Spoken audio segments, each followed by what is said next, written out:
All right, the court is calling 2024 CR 6583 State versus Juan Carlos Mejia. Can I have parties announced? Duffy Pitlock for the state of Texas, Your Honor. Alfonso Otero on behalf of Mr. Mejia. And are you Juan Carlos Mejia? Yes, ma'am. Did you review the document entitled Motion to Enter Adjudication of Guilt and Revoke Community Supervision?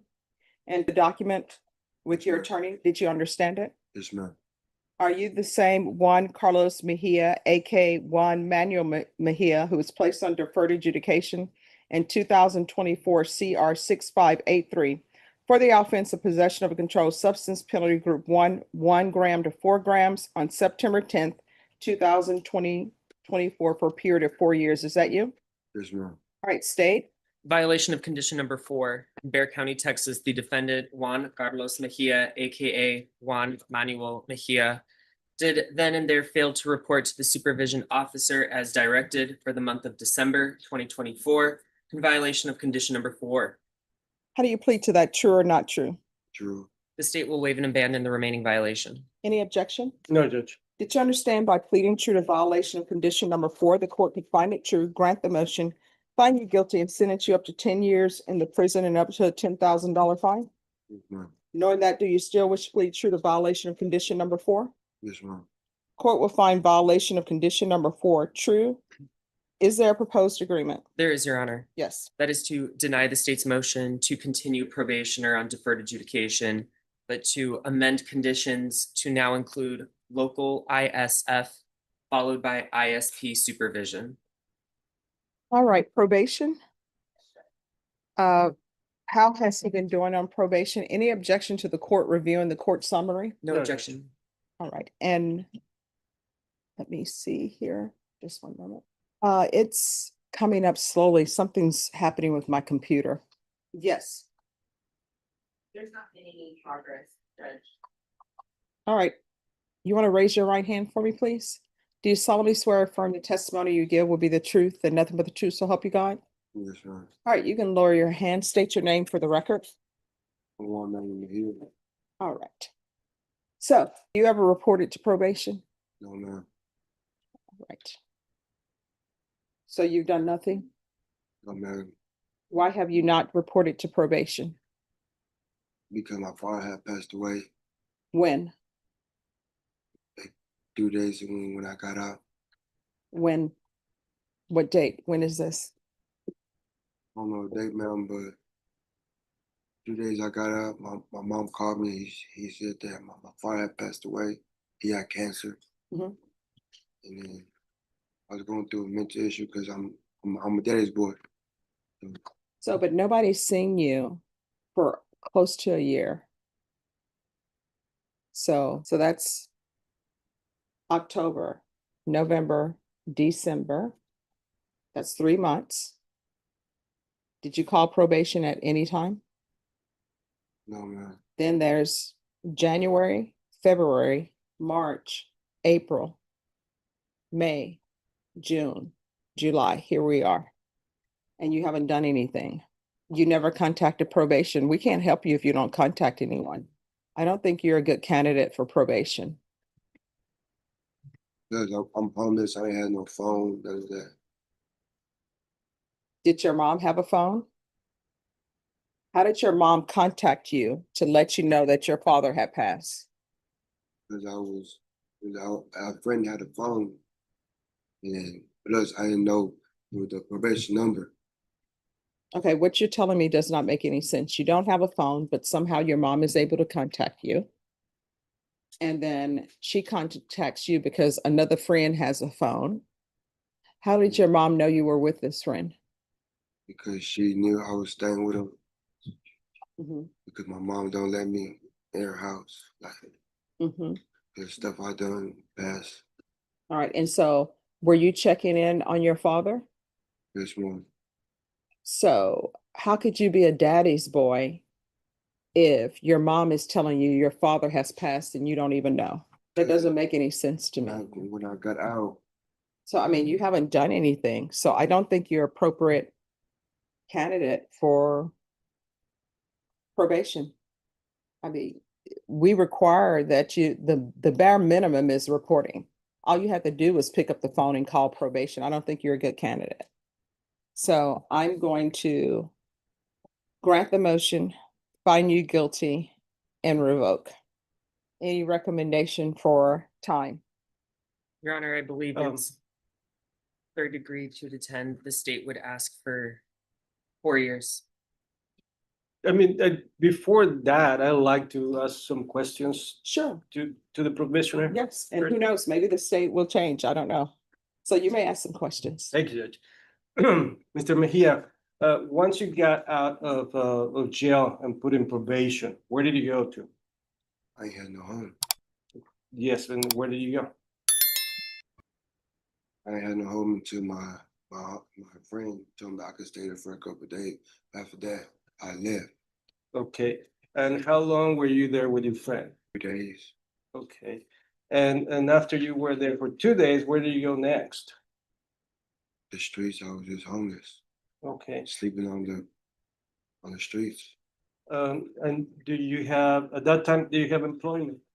And did you try to get some employment?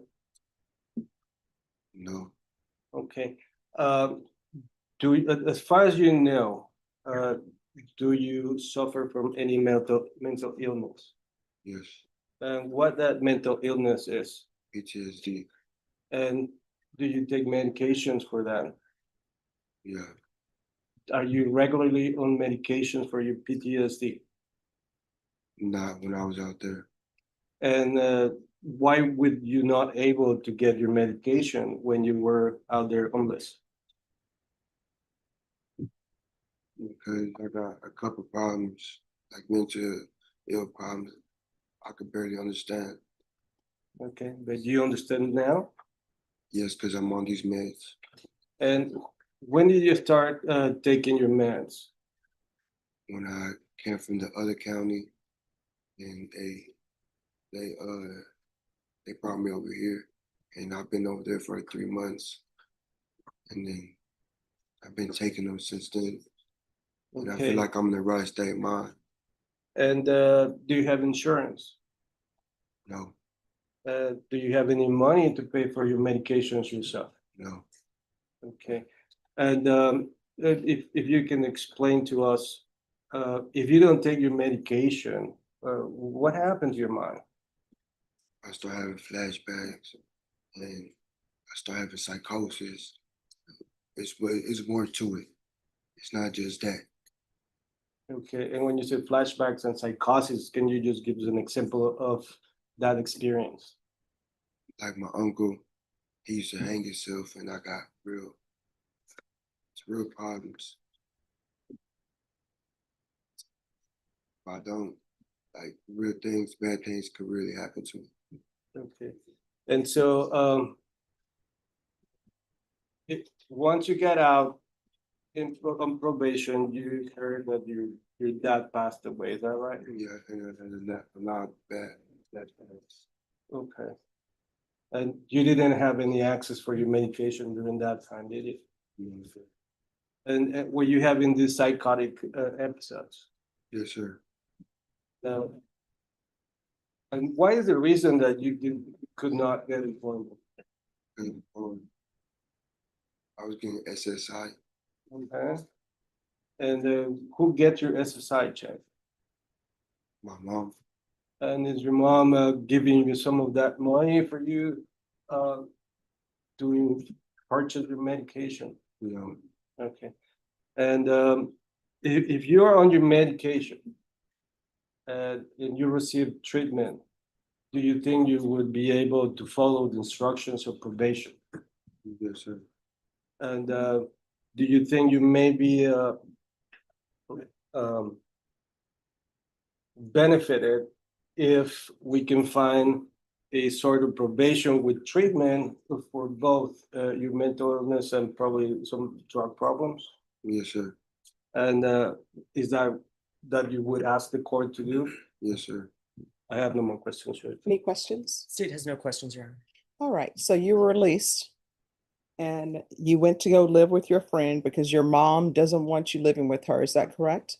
No, I was homeless for a little bit, and then he called my other homie with the phone, and they were talking, and he told me, I told him I'm homeless, I ain't got nowhere to go, that I could stay for a couple of days. No, no, no. My question is, you were released from custody and you can't live with your mom, is that correct? Yes, ma'am.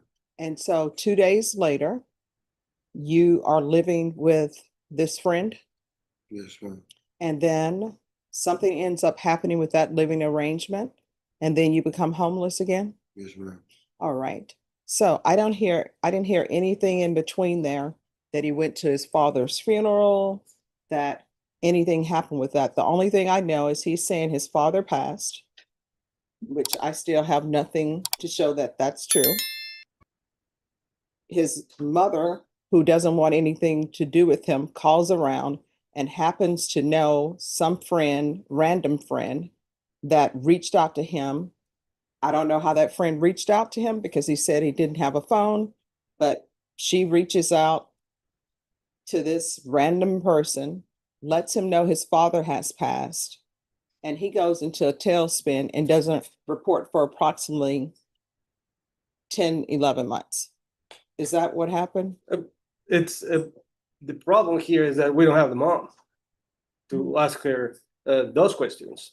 Mhm. And so it would be very difficult for any of us to know what exactly happened. No, I'm just listening to his story and following what he's saying. I still don't have an explanation for why he didn't find his way to probation, or why, since this friend has a phone, why didn't he call probation? He's saying he doesn't know probation's number, but when they go over conditions with you, they give you that information of who to contact. I hear that, but I also hear that he did not have medication, that he was having psychotic episodes, that he suffered from hallucinations and flashbacks, and had no money, had no home. And so we can do that if the court wants to hear from the mom, No, I don't need anyone to. else, that'd be Only hear from great. mom. And so here we are. And by way of argument, we know, and he has admitted that he has not reported. But we also know that the defendant has a mental problem. I mean, I don't have the documents with me, but I think if we can take that as face value. No, I'm going to accept that as true, but my whole issue is nobody can give somebody help if they don't even show up. That's the bare minimum. He's just disappeared. Nobody knows what he's been doing. He says he's been homeless. I'm going to take that as a fact that he has been homeless, but he has still not presented the court with a reason why he couldn't report to probation. So I don't think he's appropriate for probation. The court is finding violation of condition number 4 true. The court is going to find him guilty and the court is going to revoke. So state, are you still requesting the 4 years? Your Honor, the state would go down to 3. All right, the state is requesting 3 years. 2. All right. The court is going to sentence you to 3 years in the prison, give you credit for any time served, and the court will recommend the therapeutic community. All right, did you review the trial court certification of defendants' rights to appeal with your attorney? Did you understand it and sign it? Have a limited right to appeal. That right to appeal is as it relates to the allegations in the motion, not the fact that you were on deferred adjudication. Because this is a felony conviction, you're not allowed to own or possess any weapons or ammunition. If you have a question over what a weapon or ammunition is, you'll need to speak to an attorney. I've recommended the therapeutic community for you. They will help with any type of mental health issues you may be suffering from or any type of drug addictions. Good luck to you, sir. You